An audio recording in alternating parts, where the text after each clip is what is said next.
제목은 고난을 통해서 인생을 배우라 라는 제목으로 말씀을 증거하겠습니다.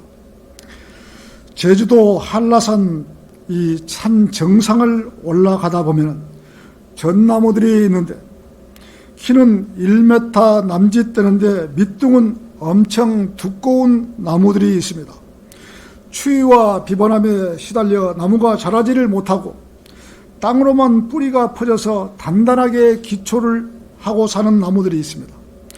그래도 비바람에 시달리면서 생명을 유지하기 위하여 그 나무들의 나름대로 살아남기 위해서 발버둥을 치는 것을 우리는 눈으로 볼 수 있습니다. 캐나다 로키 산맥의 수목은 고도 3,000m 이상에서 나무가 서식하고 있는 이런 나무들은 불가능을 딛고 자라나는 나무들이 있습니다.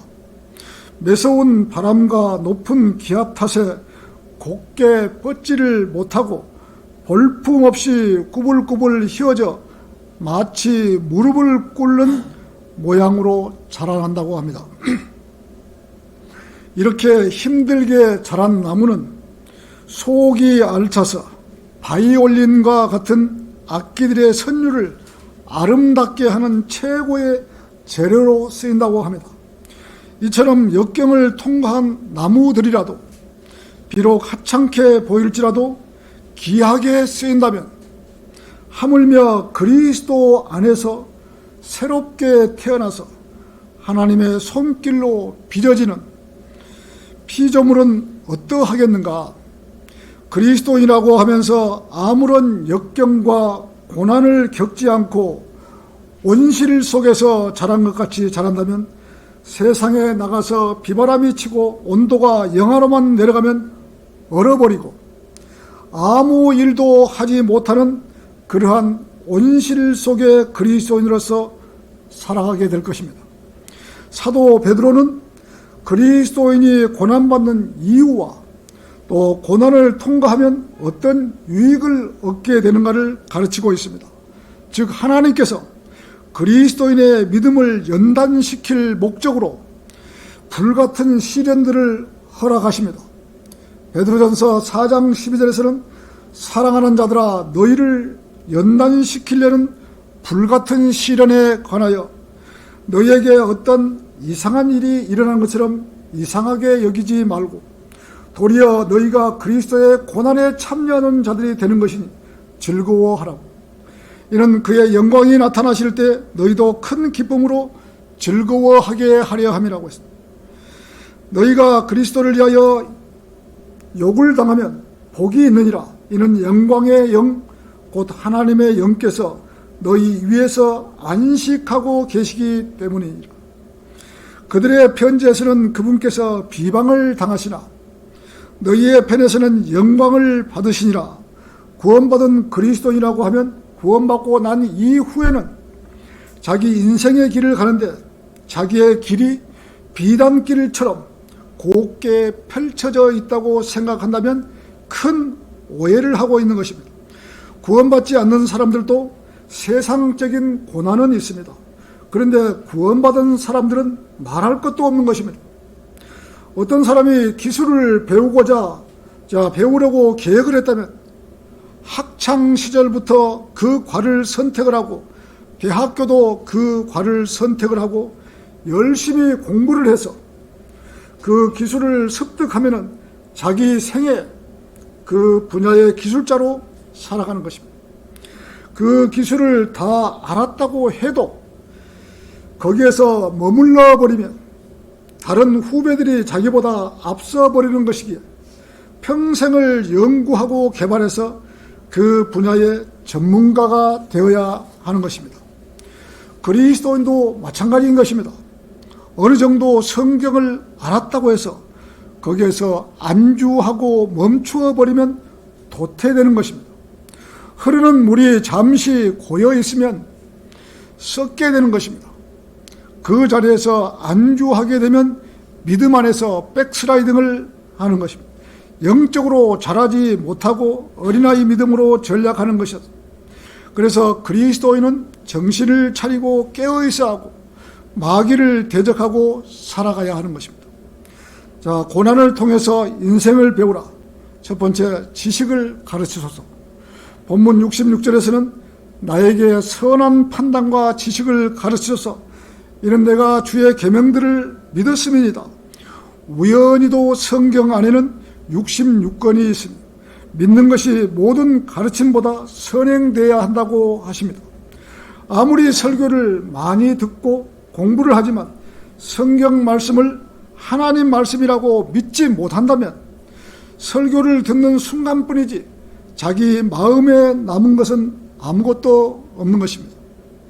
그래서 가장 우선적으로 성경에 대한 믿음이 있어야 합니다.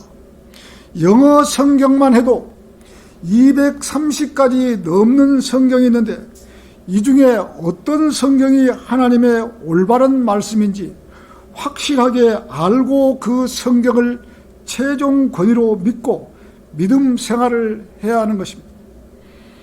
교회 처음 나온 사람이 230가지 중에서 성경이 올바른 성경을 알 수가 있겠어요? 모르는 거죠. 그런데 교회에 나온 지 얼마 되지 않았는데 이러한 지식이 있겠어요?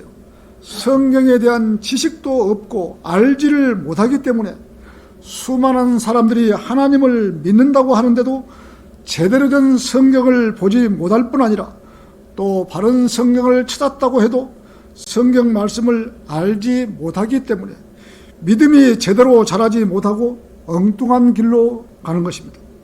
우리나라만 보더라도 하나님을 믿는다고 하는 사람이 1000만 명을 넘었다고 합니다. 이렇게 많은 사람들이 하나님을 믿는다고 하지만 거의 다 잘못된 성경, 변개된 성경을 쓰고 있기 때문에 정상적인 신앙생활을 할 수 없다는 것입니다. 아무리 이 성경이 바른 성경이라고 외쳐도 세상 사람들은 믿지를 않고 자기들 나름대로 개혁성경에 맞는 성경이라고 하면서 개혁성경을 보고 있기 때문에 우리나라 기독교가 이렇게 잘못된 길로 가고 있는 것입니다. 세상 사람들이 모두 다 똑같이 하나님께서 주신 한 가지 성경을 쓰면서 하나님을 제대로 믿고 믿음의 생활을 한다면 얼마나 좋겠어요. 전 세계 사람들이 똑같은 방법으로 하나님을 믿는다고 한다면 최고의 복을 받고 살 것입니다. 그런데 인간을 괴롭히는 마귀는 그냥 놔두지를 않는 것입니다. 무슨 수를 써서라도 이 바른 길을 가지 못하게 가로막는 것입니다. 그것이 마귀가 담당하는 자기들의 일인 것입니다. 마귀가 방해를 하지 않는다면 그리스도는 누구나 온실 속에서 화초같이 연약할 것입니다. 조금만 춥고 비바람이 몰아친다면 다 쓰러져 버릴 것입니다. 예수님께서 이 땅에 육신을 입고 오셨을 때 손수 고난을 받으셨습니다. 마태복음 16장 21절을 한번 보시죠. 마태복음 16장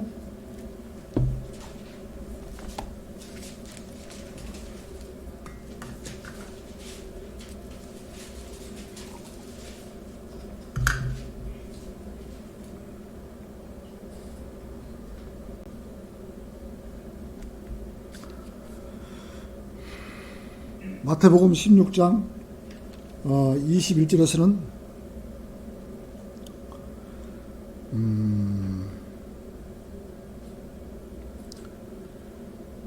그때로부터 예수께서 자기가 예루살렘에 가야 될 것과 장로들과 선임 제사장들과 서기관들로부터 많은 고난을 받아야 될 것과 죽임을 당할 것과 셋째 날에 다시 일으켜질 것을 제자들에게 알려주기 시작하더라. 그때 베드로가 주를 붙들고 말리기를 시작하면서 말하기를 주여 그럴 수 없나이다. 이런 일이 결코 주께 있어서는 아니되옵니다 라고 하니 주께서 돌아서서 베드로에게 말씀하시기를 사탄아 내 뒤로 물러가라. 너는 나에게 걸림이 되는도다. 자, 이는 네가 하나님의 일들은 생각하지 않고 사람의 일들을 생각함이라고 하시더라. 예수님은 예루살렘에서 장로들과 선임 제사장들과 서기관으로부터 고난 받아야 될 것과 죽임을 당하고 셋째 날에 다시 일으켜질 것을 제자들에게 미리 알려주신 것입니다. 그러시면서 마태복음 24장 9절에서는 그때 사람들이 너희를 고난받도록 넘겨주며 죽이리라. 또 너희가 내 이름으로 인하여 모든 민족에게 미움을 받으리라. 주님께서 선포를 해두신 것입니다. 하나님이면서도 인간의 몸을 입고 이 땅에 오셔서 꼭 피를 흘리며 십자가에 죽어야만이 했을까요? 다르게 이 문제를 풀 수 있는 방법이 없었을까요? 우리 인간은 새치압도 보지 못하는데 하나님의 깊은 뜻을 알 수가 있겠어요? 하나님께서 인간을 구원하려는 다른 방법이 없기 때문에 자기 목숨을 내어주기로 결정을 하고 결정을 했던 것이죠. 우리가 이 십자가에서 돌아가신 우리 예수 그리스도께서 한번 보시죠. 이사야 53장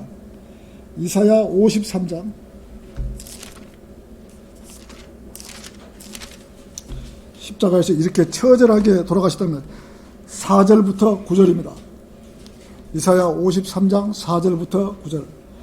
자, 실로 그가 우리의 질고를 지고 우리의 슬픔을 지었는데도 우리는 그가 형벌을 받아 하나님께 맞으며 고난당한 줄로 생각하였도다. 그러나 그는 우리의 허물로 인하여 상처를 입었고 그는 우리의 죄악으로 인하여 상하였도다. 우리의 화평을 위한 징계가 그에게 내려졌고 그가 맞은 채찍으로 우리가 치유되었도다. 우리가 모두 양같이 길을 잃어 각자 자기의 길로 돌이켰으나 주께서는 우리 모두의 죄악을 그에게 지우셨도다. 그가 억압을 당하고 고난을 당하여도 그의 입을 열지 아니하였으니 그가 어린 양처럼 도살장으로 끌려가며 또 털 깎는 자들 앞에 양이 말 없듯이 그가 자기 입을 열지 아니하노도다. 그가 감옥과 재판에서 끌려갔으니 누가 그의 세대를 선포하리요? 이는 그가 산 자들의 땅에서 끊어졌으며 그가 내 백성의 허물로 인하여 형벌을 받았습니다. 그가 악한 자들과 더불어 자기의 무덤을 마련하였으며 그의 죽음을 부자와 함께 하였으니 이는 그가 폭력을 행사하지 않았고 그의 입에는 속임수가 없었기 때문이라고 하셨습니다. 이렇게 하나님께서 이미 창세 전에 이렇게 될 것이라고 예고를 해두신 것입니다.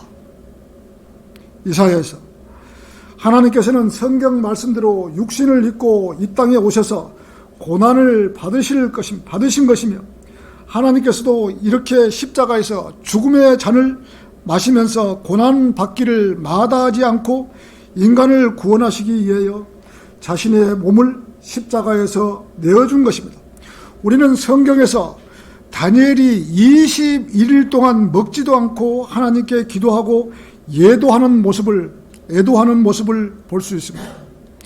다니엘 10장 2절에서는 그날 동안에 나 다니엘은 꼬박 3주간을 애도하고 있었는데 3주 전체가 다 찰 때까지 먹고 싶은 빵도 먹지 아니하였고 고기나 포도주도 입에 대지 아니하였으며 또 몸에 기름도 전혀 바르지 아니하였더라. 이렇게 다니엘이 애도하는 것을 볼 수 있습니다. 우리 주님께서는 다니엘의 기도를 응답해 주시기 위해서 천상에서 셋째 하늘에서 이 땅으로 오는 도중에 21일을 가로막고 있는 통치자가 있었던 것입니다. 이 문제는 성경에서 가장 난해한 부분입니다. 21일 동안을 하나님께서 예수 그리스도께서 이 땅에 다니엘 기도를 들으시려고 이 땅에 내려오셨는데 중간에서 누가 가로막은 거예요. 성경에서 이 문제를 어떻게 풀 수가 있겠어요? 우리 인간이 21일 동안 통치자에게 막혀있던 거예요. 온 우주 만물을 창조하시고 루시퍼도 창조하신 하나님께서 21일을 가로막고 가지 못하게 하는 무리가 있었던 것입니다. 다니엘 10장 13절을 한번 보시겠습니다. 다니엘 10장 13절입니다.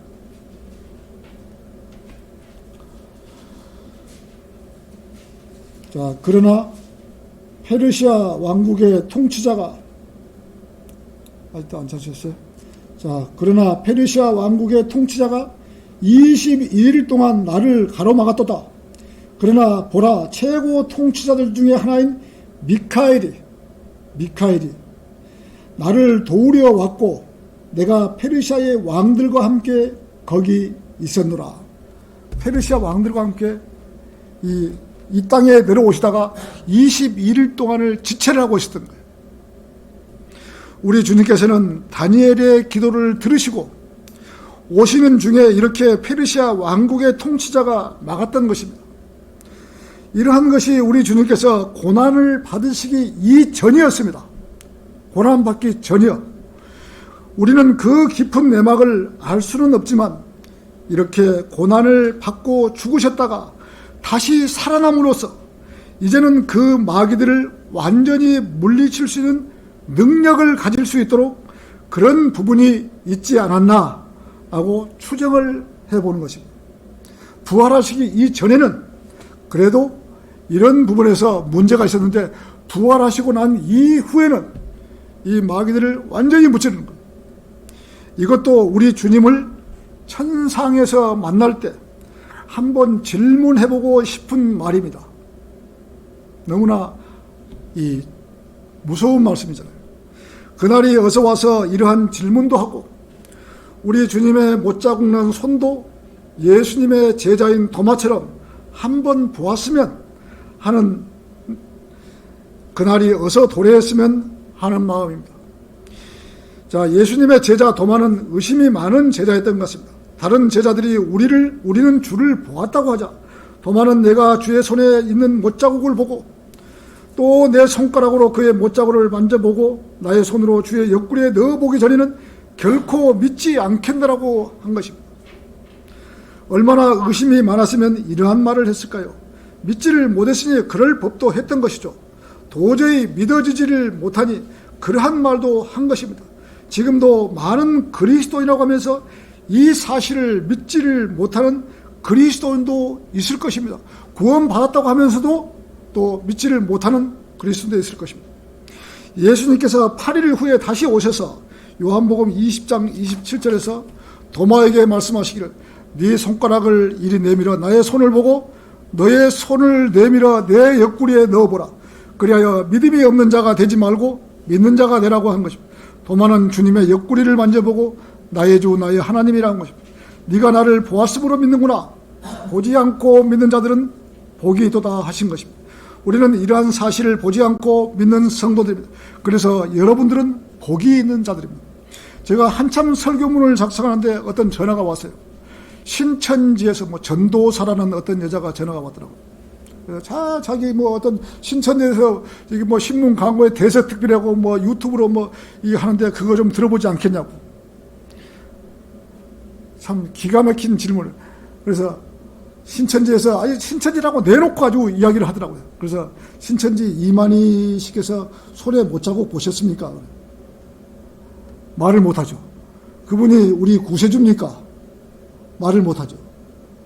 그런 거 말하지 말고 성경 공부 좀 하실 의향이 없냐고. 물어볼 사람한테 물어봐야지. 이만희 씨 손바닥에 손에 못 박힌 못자국이라도 있고 우리의 죄를 용서하고 구세주라는 건 내가 믿지만은 그렇게 잘못된 사람을 어떻게 믿으라고 그렇게 하냐고. 그렇게 3일 전인가? 그렇게 한번 이야기한 적이 있어요. 신천지가 볼 때 그러더라고. 온통 목사들한테는 다 전화를 하는 분이에요. 참. 그래서 참 실토를 했습니다. 그래서 성경에 그렇게 기록이 되어 있기 때문이다. 보지 않고 믿는 자는 복이 있다고 하셨기 때문에 우리는 더 희망을 갖고 주님을 기다려야 합니다. 자, 고난을 통해서 인생을 배우라. 67절에서는 내가 고난을 당하기 전에는 헤맸으나 이제는 주의 말씀을 지키나이다. 주께서는 선하시어 선을 행하시오니 주의 규례들을 내게 가르치셔서라고 하십니다. 사람은 고생하려고 태어났습니다. 한 사람도 편안한 사람은 없는 것입니다.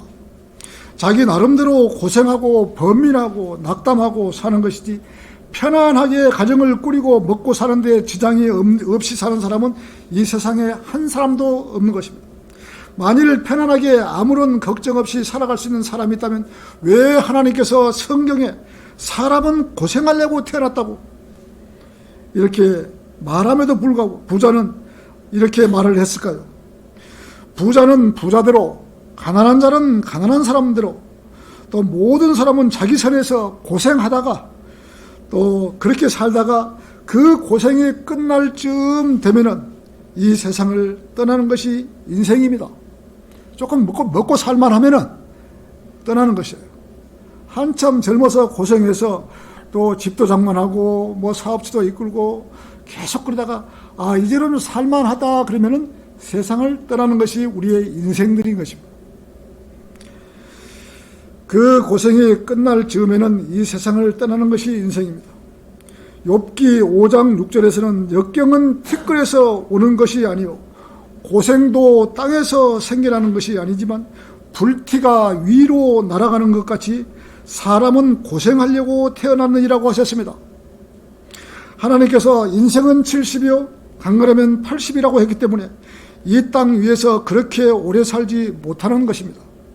하나님께서 만들어 놓으신 법칙대로 자연에 순응해야 하는 것입니다. 이 땅에서 이 시대에 500년이든 1000년을 살 수가 없는 것입니다. 지금 이 땅은 하나님께로부터 저주를 받았기 때문에 이 땅은 지금 이 아담이 선악과를 먹은 이후로 땅은 저주를 받은 것이에요. 저주. 자, 그렇기 때문에 우리가 농사를 지어도 이 6년을 짓고 7년째는 쉬어줘야 되는데 안 쉬고 계속 농사를 지니까 이 쌀 같은 데 공무회가 영양가가 없는 거예요. 영양가. 그래서 사람이 병이 나고 그런 거예요. 그래서 땅은 지금 저주받은 땅이에요.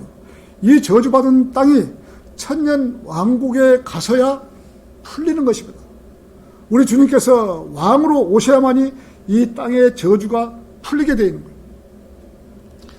사람은 누구나 고생해야 하는 것입니다. 이제 조금만 편안하게 살 수 있다면 이 세상을 떠나는 것이 인간의 순리인 것입니다. 이 땅에서 오래 살고 편안하게 살 수 있는 기간은 주님께서 오셔서 예루살렘에서 왕으로 계시면서 전 세계를 다스리는 천년왕국 기간이 와야만이 인간은 편안하게 살 수 있는 것입니다. 그 기간이 아니고서는 이 땅에 평화는 없는 것입니다. 전쟁도 지진도 기근도 끝날 날이 없는 것입니다. 그리스도인이 세상을 살면서 어떤 문제가 발생하는 것은 우리로 하여금 생각하도록 만들기 위해서입니다. 우리에게 아무런 일이 닥치지 않는다면 자기의 삶을 뒤를 돌아볼 사람은 아무도 없을 것입니다. 무슨 일이 생김으로써 자기의 뒤를 돌아볼 수 있고 내가 이러한 부분을 잘못되어 있었구나 하고 돌아보는 것입니다. 자, 우리가 뒤를 돌아보는 것 첫 번째, 우리에게 비평이 닥치는 것은 우리 자신을 검토할 수 있는 그러한 기간입니다. 내가 했던 부분을 모두 다 잘했다고 본다면 아무도 자기의 뒤를 돌아볼 기회가 없는 것입니다. 누군가가 나를 비평하고 비난하는 일이 있을 때마다 처음에는 그런 소리를 들으면 기분도 나쁠 수도 있지만 한편으로는 자기를 돌아볼 수 있는 계기가 되기 때문에 감사하며 받아들여야 합니다. 그리스도인은 이럴 때일수록 주님 앞에 더 가까이 가는 그러한 시간입니다. 주님, 제가 잘못했습니까? 잘못했습니다. 저를 일깨워 주십시오. 라고 주님 앞에 자백하고 지혜를 구하는 것이 그리스도인인 것입니다. 그리스도인이 무엇을 잘못했으면 내가 잘못했다고 시인할 줄 아는 사람이 그리스도인이지, 자기가 잘못을 해놓고도 내가 잘못을 나는 안 했다고 오리발 다 내밀고 잘못을 안 했다면 그리스도인이라고 생각할 수가 없는 것이죠. 내가 분명히 잘못했으면 잘못했다 말을 해야 되는 것이죠. 사람은 칭찬만 받고 산다면 기분이 좋은 일이지만 그 사람은 머지않아서 교만으로 얼룩진 인생을 살 것입니다. 끝내는 마귀에게 쓰임받는 그러한 인생이 될 것입니다. 예를 들어서 어떤 설교자를 보고 저 설교자는 설교를 아주 잘한다 계속 칭찬을 하신다면 그 설교자는 계속 설교를 잘하려고 노력은 하겠죠. 그러나 그의 속마음은 내가 설교를 잘한다 라는 그런 마음이 생겨서 끝내는 아주 교만한 그러한 설교자가 되어버리는 것입니다. 그래서 설교자를 보고 설교를 잘한다라고 말하는 것은 그건 좋은 말이 아닙니다. 그래서 그 설교자는 나 외에 누가 나보다 더 잘하는 설교자가 있어? 라고 우쭐대고 높아질 것입니다. 하나님의 사람이라면 겸손해야 하며 매 순간 자기 자신을 다스릴 줄 알아야 하는 것입니다. 두 번째, 고통은 우리에게 인내를 가르치기 위해서 옵니다. 사람이 세상을 살다 보면 고통이 없는 사람이 어디 있겠어요? 모든 사람이 고통을 받고 사는 것입니다. 때로는 견디지 못할 정도로 고통이 있고 인내심의 한계에 도달할 정도로 고통도 있습니다. 그러나 그 고통을 겪어야만이 한다면 어떻게 하겠어요? 참고 견뎌야죠. 이러한 고통도 겪어보는 것이 인생인 것입니다. 인생에 가는 길은 장미꽃이 깔려있는 그러한 길이 아닙니다. 기쁨은 잠깐뿐입니다. 그러나 고통과 슬픔은 오래 지속되는 것입니다. 구원받지 못한 사람은 이러한 고통이 오면 견디지 못하고 생을 마감하는 사람도 있습니다. 그러나 구원받은 성도라면 조용히 무릎으로 주님 앞에 아뢰야 합니다. 주님, 제게 무엇을 주시려고 이러한 고통을 주십니까? 제가 도저히 견디지 못하겠습니다. 제게 길을 열어주십시오. 라고 자신을 주님 앞에 잔뜩 낮추어야 하는 것입니다. 그리스도에게는 우연이란 말은 있을 수 없는 말입니다. 그리스도인이 무슨 일이 나는데 우연이라고 돌뿌리에 채에서 넘어져도 우연입니까? 우연이라고 생각하면 안 돼요. 그리스도인은 우연은 없는 거예요. 무슨 일이 일어나면은 이것이 우연히 그냥 이상하게 일었다 이렇게 생각한다면은 그리스도인이 잘못된 것이죠. 반드시 무슨 일이 있는 거예요. 무언가 좋은 것을 주기 위한 징계라고 생각해야 합니다. 믿음이 없고 하나님을 신뢰하지 못할 때에는 징계의 고통이 와도 세상적으로 또는 육신적으로 해결하려고 갖은 노력을 하는 것입니다. 어떻게 해서라도 그 고통의 징계를 무마하려고 갖은 애를 쓰는 것이 인간인 것입니다. 이러한 일이 일어날 때마다 그리스도에게는 가장 자기가 좋은 때라고 생각해야 합니다. 이런 기회가 오면 그냥 넘기시지 말아야 됩니다. 이렇게 고통과 고난과 징계가 오면은 이럴 때 그냥 넘기면 안 되는 것이죠. 하나님께 가장 가까이 갈 수 있는 그런 기회가 온 거예요. 기회가. 자, 하나님께 더 가까이 다가서는 계기가 되고 하나님께 부르짖고 도와달라고 애원에 가깝게 기도하는 성도, 하나님께서 그것을 원하시는 거예요. 인간적인 방법으로 해결하는 것보다 기도로 아뢰어서 응답받는 그런 성도가 하나님께 가까이 가는 성도입니다. 우리 주님께서는 사랑하는 자를 징계하신다고 하셨습니다. 사랑하지 않는 자는 징계도 주지 않는 것입니다. 구원받지 않는 사람들의 사업장은 더욱 잘 될 수도 있습니다. 왜 그럴까요? 징계를 주지 않고 고통도 주지 않기 때문에 잘 될 수도 있습니다. 그러나 구원받은 성도는 주님께서 징계를 하십니다. 반드시 징계를 하십니다. 우리 히브리서 12장 5절을 한번 보시죠. 히브리서 12장 5절을 한번 보시고 5절에서 11절을 한번 보시겠습니다. 5절입니다. 히브리서 12장 5절. 또 마치 자녀들에게 했던 것과 같이 너희에게 권면하신 말씀을 잊었으니 곧 내 아들아 주의 징계를 경시하지 말고 책망을 받을 때 낙심하지 말라. 주께서 그의 사랑하시는 자를 징계하시고 그가 받으시는 아들마다 매질하시느니라고 하신 것이다. 너희가 징계를 견뎌내면 하나님께서는 너희를 아들들로 대우하실 것이니 아버지가 징계하지 않는 아들이 어디 있느냐. 모든 사람들이 참여하는 징계를 너희가 받지 않는다면 너희는 사생하여 친아들이 아니니라. 또 우리 육신의 아버지가 우리를 징계하여도 존중하였거늘 영들의 아버지께서는 더욱 복종하며 살아야 하지 않겠느냐. 그들은 정녕 우리들이 옳다고 생각한 대로 며칠 동안 우리를 징계하였지만 하나님께서는 우리의 유익을 위하시고 또 우리로 그분의 거룩하심에 참여자들이 되도록 하시니라. 징계가 당시에는 즐겁지 않고 슬픈 것 같으나 후에 그로 인하여 훈련된 자들에게는 화평한 의의 열매를 맺느니라고 했습니다. 이 징계를 당할 때에는 정말 괴로운 것입니다. 탈피하고 싶고 어디론가 멀리 도망가고 싶고 어떻게 할 수가 없을 정도로 괴로운 것입니다. 잠언 3장 11절에서는 내 아들아 주의 징계를 멸시하지 말고 그의 나무라심을 싫어하지 말라. 이는 주께서 사랑하신 자를 꾸짖으시고 또 마치 아버지가 기뻐하는 아들에게 하는 것 같이 하십니다.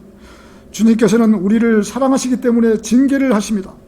징계를 받을 때 우리는 우리가 하나님의 아들이라는 것을 깨닫고 감사해야 하는 것입니다.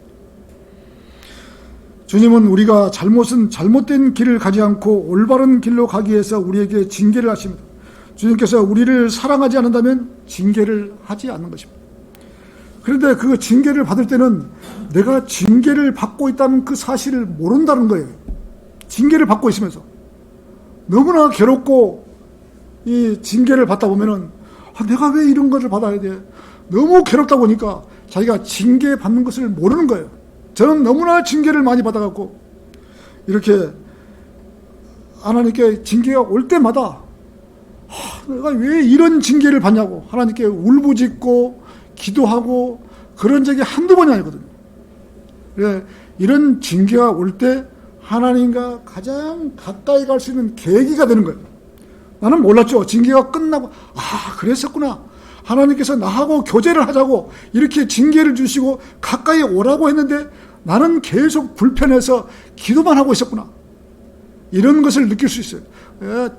그리스도인이라면 이런 징계가 오면 그냥 넘어가면 안 되는 거예요.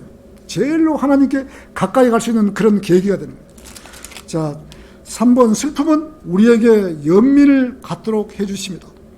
인간이 가장 슬플 때는 사랑하는 사람이나 아니면 부모님께서 이 세상에 다시 돌아오지 못할 곳으로 갔을 때의 일일 것입니다. 다행히 구원을 받았으면 아무리 슬픔에도 불구하고 다시 만난다는 그 약속이 있기 때문에 잠깐 이별하는 것이기 때문에 슬퍼할 이유는 없는 것입니다. 그러나 하나님의 일을 하다가 베드로전서 2장 19절처럼 이는 누가 억울하게 고난을 받더라도 하나님을 의식하며 슬픔을 참으면 그것은 감사한 일이기 때문이라. 너희가 너희의 잘못으로 인해 매를 맞고 참으면 무슨 영광이 있겠느냐. 그러나 선을 행하다가 고난을 받고 참으면 그것은 하나님께서 기뻐하실 만한 것이 되느니라. 우리가 하나님의 말씀대로 행하지 아니하고 잘못된 일을 하다가 주님께 매를 맞는 것은 당연한 일이 될 것입니다. 하지만 선을 행하다가 고난을 받고 고난을 참는다면 그것은 하나님께서 기뻐하실 만한 일이 되는 것입니다. 그래서 성도는 매를 맞는 한이 있더라도 올바르게 행해야 되는 것입니다. 이것이 하나님께서 기뻐하실 만한 일입니다. 그렇게 했을 때 그리스도의 심판석에서 이에 상응하는 상을 받게 되는 것입니다. 네 번째, 그리스도에게 가장 무서운 것은 낙담입니다. 낙담. 나는 안 돼. 도저히 안 돼. 나는 이렇게 낙담 우리가 한두 번 해봅니까? 무슨 일을 하다가 안 되면 낙담하고. 다윗 왕도 이 궁지에 몰렸을 때 시편 42편 3절에서 사람들이 계속해서 나에게 하는 말이 네 하나님이 어디 있느냐? 아니 내 눈물이 밤낮으로 내 음식이 되었나이다. 5절에서도 오 내 영혼아 어찌하여 네가 낙담하느냐? 어찌하여 네가 내 안에서 불안해하느냐? 너는 하나님을 바라라. 그의 얼굴의 도우심으로 내가 여전히 그를 찬양하리. 함께 있던 사람들이 다윗에게 계속해서 네 하나님이 어디 있느냐? 라고 했을 때 다윗의 심정은 눈으로 보여줄 수도 없고 도망 다니면서 많은 낙담을 했을 것입니다. 6절에서도 오 나의 하나님이여 내 혼이 내 안에서 낙담하나이다. 이렇게 다윗 왕 같은 사람도 낙담하는 것입니다.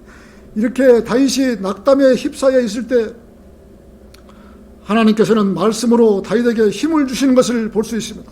시편 42편 11절에서 오 내 혼아 어찌하여 네가 낙담하느냐? 너는 하나님을 바라라. 내 얼굴을 강건케 하시는 분이요 나의 하나님이신 그분을 내가 여전히 찬양하리라. 시편 43편 5절에 똑같은 구절이 있어요. 다윗은 스스로 낙담에서 헤쳐나오는 것을 볼 수 있습니다. 물맷돌 5개로 골리앗을 물리쳤던 다윗이 스스로 그 무서운 낙담에서 헤쳐나오는 것을 성경에서 볼 수 있습니다. 그리스도인이 가장 무서운 적은 낙담입니다. 이 낙담은 하나님께서 주신 것이 아니라 마귀가 준 것이기에 낙담이 오면은 빨리 알아차려야 합니다. 마귀는 교묘하게 그런 빈틈을 타고 들어오는 것입니다. 성도들에게 낙담하게 하여서 힘을 빼앗아 버리고 하나님의 일을 하지 못하게 막아버리는 것입니다. 우리 젊은 형제님들도 세상을 살면서 낙담이 오면은 빨리 이거는 마귀가 주는 것이다 라고 돌아서야 되는 것입니다. 낙담은 하나님께 주시는 것이 아니에요. 마귀가 주는 것입니다. 철저하게 알고 낙담은 하지 말아야 되는 거예요. 참 낙담 안 해본 사람이 어디 있겠어요? 다윗왕도 낙담은 하는데 하나님께서 낙담하지 말라고 하는데 사람들은 상대가 무섭거나 어떤 일이 잘 되지 않을 때 또는 어려울 때 낙담하게 되는 것입니다. 데살로니가전서 5장 14절에서는 형제들아 너희에게 권고하노니 무질서한 자들을 훈계하며 낙담하는 자들을 위로하고 약한 자들을 붙들어주며 모든 사람에게 오래 참으라고 말씀하십니다. 성경에서는 낙담하는 자들을 위로하라고 하십니다. 본인 스스로가 낙담하지 말아야 되는 것입니다. 어떤 문제에 있어서 해보지도 않고 자포자기하고 낙담한다면 아무 일도 할 수 없는 것입니다. 고난이 오면 하나님만을 의지하고 육신을 신뢰하지 말아야 합니다. 그리스도인은 어떤 문제가 발생하면 꼭 육신적인 방법으로 일 처리를 하려고 달려드는 것입니다. 물론 세상 일 처리도 할 때도 상식이라는 것을 염두에 두고 일 처리를 하지만 가장 먼저 우리가 습관적으로 알아야 할 것은 하나님께 아뢰이고 묻는 방법을 선택을 해야 됩니다. 이것이 그리스도이라면 하나의 버릇이 돼야 돼요. 어떤 일이 딱 있으면은 육신적으로 일을 처리하려고 생각하지 말고 하나님 이 일을 어떻게 처리하시면 되겠습니까? 라고 마음속으로 하나님께 기도하는 그렇게 묻고 의뢰하는 그것이 가장 기본적인 것이 그리스도인이에요. 세상에 일을 처리할 때 내가 아는 지식대로 지혜대로 일 처리를 하는 것보다는 먼저 하나님 이 일을 어떻게 처리를 하면 좋겠습니까? 물어보는 것이 그리스도인의 반드시 이 기본이에요. 기본. 근데 그렇지 않고 일반 사람들은 어떤 문제가 되면 세상적으로 바로 그냥 일 처리를 해버리는 것이죠. 이렇게 하지 말라 이거죠. 하나님께 묻고 의뢰하라 이거죠. 그것이 그리스도인의 버릇이 되어야 된다 이거죠. 우리는 세상에 파묻혀 살다 보면은 비속하고 경박한 말투로 농담하거나 쓸데없이 말을 많이 하는 경우도 있습니다. 오랜만에 친구들이나 가족들을 만날 때에도 그리스도인으로서 기본 자세를 지키고 대화를 해야 합니다. 남을 비평하거나 비난하는 일은 절대로 자제해야 합니다. 세상에 물들어 우리의 말이 비속해지고 성도다운 그리스도인의 향기가 뿜어나오지 않는다면 우리 태도가 가볍고 경박해진 것입니다. 헛된 세상의 조류에 휩쓸리다가 입에 재갈을 물리는 것을 깜빡 잊어버린 채 성도끼리 만난 자리에서도 서로 어리석은 농담이나 주고받는 그러한 교제가 되어서는 안 되는 것입니다. 소금으로 맛을 내든 듯한 은혜롭고 아름다운 말을 해야 하는 것입니다. 에베소서 4장 29절에서는 너희 입에서 어떤 더러운 말도 나오지 아니하게 하고 오직 서로를 세우는 데 필요한 좋은 것만을 말하여 듣는 자들에게 은혜를 끼치게 하라고 성경 말씀에 훈계를 잊어버려서는 안 되는 것입니다. 제가 오랫도록 다니던 교회 성도 중에는 꼭 이상한 교리를 갖고 와서 교제 시간에 자기 주장을 하는 그러한 성도들이 있었습니다. 자기도 무의식 중에 다른 교리를 들고 나와서 이상한 말을 하는 것이죠. 밖에서 다른 교회 사람들하고 또 이렇게 이야기를 하다가 그 사람 맞는 교리를 우리끼리 있는 데 와서 이야기를 하는 거예요. 그러면 우리는 전혀 아니 옳시다거든요. 자, 그 사람과 교제하는 것처럼 이상한 교리를 갖고 와서 바른 교회에 나와서 밖에서 교제했던 것과 똑같은 교제를 하려고 하니 성도들로부터 눈총을 받습니다. 결국 그런 사람은 교회 다니지 못하고 떠나가는 것을 몇 번이나 본 적이 있습니다. 그래서 성도들은 바른 교리에 입각해서 바르게 배워야 하고 바른 행동을 해야 합니다. 밖에서 이상한 교리를 들고 와서 자기 주장을 한다면 잘못된 일인 것입니다. 우리에게 어떤 신천지 교리를 들고 온다면 여러분이 이해를 하시겠어요? 르크만 목사의 교리를 가져온다면 우리가 이해를 하지만 신천지 교리는 우리가 받아들일 수가 없는 것이죠. 자, 세속화되는 것은 시간 문제인 것입니다. 하나님의 말씀과 틀린 교리라든지 다른 성경, 다른 말씀을 듣다 보면 자동적으로 그 말씀에 세뇌되어서 그런 사상을 부르짖는 것입니다. 우리는 스스로가 교회가 변질되지 않고 바른 길을 갈 수 있도록 기도하여야 하고 성도 각자가 다른 누룩을 가지고 교회에 들어오는 것은 안 되는 것입니다. 다른 교회의 어떤 교리, 틀린 교리를 우리 교회에 가져와서 교제 시간에 내놓거나 해서는 안 된다는 것이죠. 인간적인 방법으로 인정적으로 타협을 하면 하나님의 일을 하지 못하는 것입니다. 자, 세상적으로 인정적으로 니도 맞고 나도 맞고 당신도 맞고 나도 맞고 나는 그렇게는 못해요. 그렇게 해서는 안 된다는 것이죠. 성경 말씀에 비춰서 맞는 것은 맞는 것이고 틀린 것은 틀리고 이렇게 해야지 니도 맞고 나도 맞고 다 맞고 그냥 타협해서 한다는 것은 저는 용납을 못합니다. 자, 인간적인 방법으로 인정적으로 타협을 하면 하나님의 일을 하지 못하는 것입니다. 세상에 어떤 누가 뭐라고 해도 자기의 성경관은 확실히 해야 합니다. 성경관만큼은 확실히 해야 합니다. 이 성경관이 흔들리면 자신의 믿음의 신앙 자체가 흔들려버린 것입니다. 가장 기본적인 자신의 성경관인 기초의 뼈대가 서 있어야 합니다. 성경은 하나님의 말씀이다 라는 믿음과 또 하나님께서 한 가지 성경을 쓰셨다는 사실과 하나님께서 우리에게 우리말로 번역한 한글 킹제임스 성경을 주셨다라는 이 성경을 나의 최종 권위로 알고 이 성경 말씀을 하나님께서 주신 말씀이라고 믿고 가겠다는 믿음이 없다면 기초가 연약한 것입니다. 건물을 높게 지으려면 땅을 파고 기초인 파이를 땅속 깊이 심어서 건물이 무너지지 않도록 기초 공사를 완벽하게 한 다음 그 위에다가 건물을 올리는 것입니다. 만일 이 기초가 약하면 그 건물은 무너지고 마는 것입니다. 그래서 성도가 교회에 나오면 이 기초인 하나님의 말씀인 성경을 잘 선택을 해야 하는 것입니다. 그런데 그 성도가 하나님의 말씀을 잘 모르는데 뭐가 맞는 성경인지 무슨 성경이 잘못된 성경인지 알 수가 있겠어요? 모르는 것입니다. 성도가 하나님을 믿기로 했다면 바른 성경을 써야 합니다. 우리나라에도 영어 킹제임스 성경을 번역한 5가지 성경 정도가 있습니다. 우리 킹제임스 헌병력 박만수가 쓴 성경, 서달서이가 번역한 성경, 한 가지는 잘 모르겠어요. 한 5가지 정도 성경이 지금 나와 있어요. 그러면 그 성경 5가지가 다 똑같은 성경입니까? 똑같은 영어 킹제임스 성경에서 번역한 성경이에요. 자, 자기들 나름대로 번역을 잘 했다고 하지만 아직 검증이 안 된 성경들입니다. 똑같은 영어 킹제임스 성경에서 번역했다고 하지만 다 맞는 성경이 아니라는 것입니다. 똑같은 단어라고 해도 용례가 틀리기 때문에 어떻게 번역을 했느냐가 중요한 것입니다. 창세기 2장 7절에서는 자, 주 하나님께서 땅에 흙으로 사람을 지으시고라고 했는데 영어 뜻으로 말한다면 땅에 흙이 아니고 먼지, 티끌, 자, 사람을 지으셨다고 번역을 했습니다. 이렇게 용례가 틀릴 것입니다.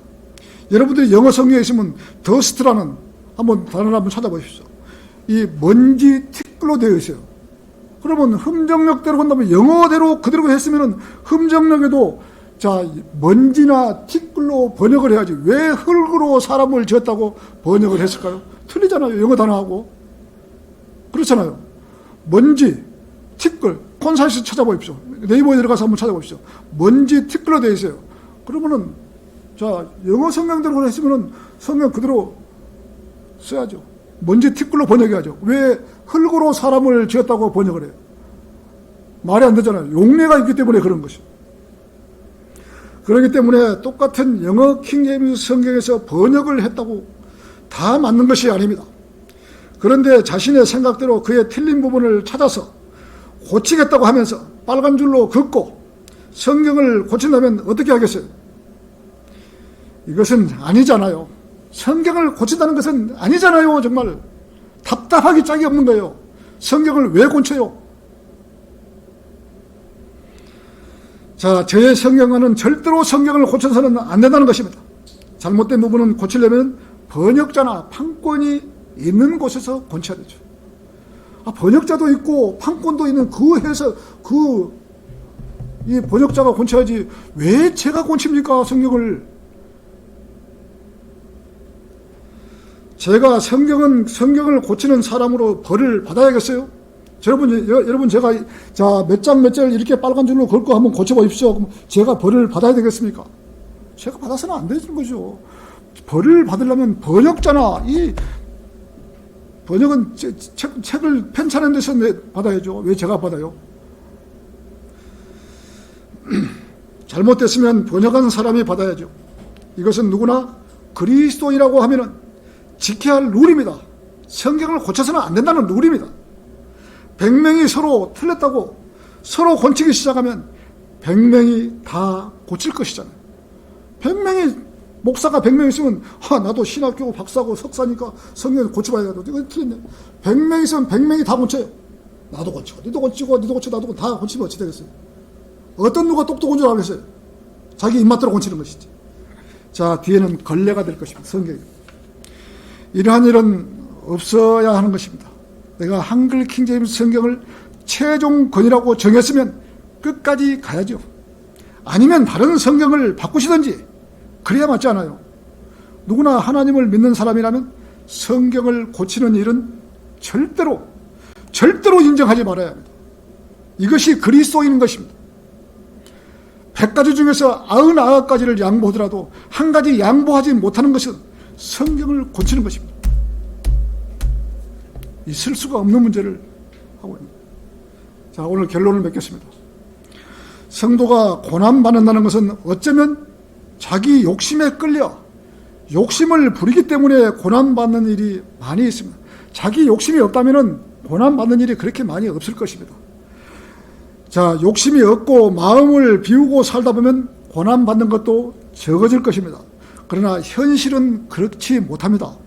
당장 먹고 사는 문제가 개입이 되어 있고 가정생활은 꾸려하고 자녀들 학비나 양육비나 모든 것이 개입되어 있기 때문에 욕심을 내지 않을 수가 없는 것입니다. 성경에는 세상도 세상에 있는 것들도 사랑하지 말라. 누구든지 세상을 사랑하면 아버지를 사랑함이 그 안에 있지 않다고 하셨습니다. 누가 세상을 사랑하고 싶은 성도가 어디 있겠어요? 그리스도인이 돼가지고 세상에 나가서 하고 싶은 사람이 어디 있겠어요? 믿음이 올바로 박힌 성도라면 세상을 사랑하지 않을 것입니다. 세상의 모든 방법을 따라가지 않을 것입니다. 하지만 성도의 고난은 뼈를 마르게 할 정도로 괴로운 것입니다. 안 당해보면은 이 고난은 잘 몰라요. 정말 괴로운 것입니다. 고난을 심하게 겪어보지 않는 성도는 고난을 쉽게 생각할지 모르나 고난은 죽음과도 같은 것입니다. 매일 매순간 주님께 아뢰이고 주님 앞에 더 가까이 가서 주님, 이 일을 어떻게 했으면 합니까? 하고 아뢰면 하나님께서 가장 좋아하십니다. 하나님께서 성도의 진지한 기도와 간구를 듣기 원하셔서 성도에게 고난을 허락하는 경우도 있습니다. 잘 먹고 잘 사는데 하나님을 왜 찾겠어요? 찾아도 입술로만 찾는 것입니다. 하나님께서는 성도와 진지한 교제를 하기 원하고 또 성도도 하나님을 가장 솔직한 심정으로 찾아야 하는 것입니다. 하나님께서 이러한 성도들을 찾으려고 하십니다. 이렇게 성도가 고난을 통과하고 나면 하나님께서 한없는 복을 주십니다. 그러나 하나님께서 한꺼번에 복을 주지 않는 것입니다. 조금씩 한없는 복을 주십니다. 반드시 복을 주십니다. 그리스도인이 헌신하고 바르게 살라고 노력합니다. 자, 하나님께서는 성도와 진지한 교제를 하기 원하고 성도도 하나님을 가장 솔직한 심정으로 찾아야 합니다. 하나님께서 이러한 성도를 찾으려고 하십니다. 이렇게 성도가 고난을 통과하면 하나님께서 한없는 복을 줍니다. 그러나 하나님께서는 한꺼번에 복을 주십니다.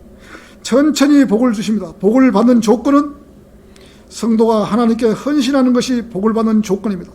하나님께서 고난이 없는 성도는 사생아라고 하십니다. 하나님을 알고 헌신하면 하나님께서 그 가정을 들어쓰시려고 고난도 허락하시는 사실을 우리는 알아야 하는 것입니다. 어떤 고난이 오면은 기분 나쁘게 생각할 거 아니라 정말로 가장 낮은 마음으로 하나님께 부르짖는 그러한 성도들이 되셔야 하는 것입니다. 자, 설교를 마치겠습니다.